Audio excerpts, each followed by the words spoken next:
ప్రపంచమంతా ఒక రకం, ఆ ఈ పాకిస్తాన్ ని ప్రేమించే వాళ్ళు మరొక రకం.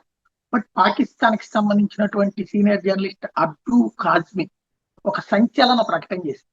మొన్న శుక్రవారం గోధుమ పిండి కోసం గొడవ పడి 12 మంది పాకిస్తానీలు దుర్మరణం పాలైనటువంటి విషయాన్ని గురించి ప్రస్తావిస్తూ, ఈ విషయాన్ని ప్రత్యేకించి ఆ విజువల్స్ ను కోట్ చేస్తూ ఆమె ట్వీట్ చేసుకొచ్చింది. మా ముత్తాతలు దురదృష్టవశాత్తు భారత్ నుండి పాకిస్తాన్కి వచ్చారు. అది కూడా ఉత్తరప్రదేశ్ లోని ప్రయాగ్రాజ్ నుండి.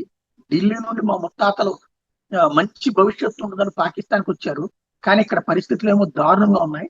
నా సోదరులు, నా బంధువులు పాకిస్తాన్ లో భవిష్యత్తు లేదని చింతిస్తున్నారు అంటూ ట్వీట్ చేసింది. ఇప్పుడు ఆ ట్వీట్ ప్రపంచవ్యాప్తంగా వైరల్ అవుతుంది. పాకిస్తాన్ లో ఎవరికి ఉంటది అంటే ఉగ్రవాదులకి లైఫ్ ఉంటుంది, మిగతా వాడికి ఎవరికి లైఫ్ ఉంటది? ఇక్కడ ఉన్నటువంటి వాళ్ళు కూడా పాకిస్తాన్ ప్రేమించే వాళ్ళు చక్కగా అక్కడికి వెళ్ళి గోధుమ పిండి కోసం కొట్టుకోవచ్చు.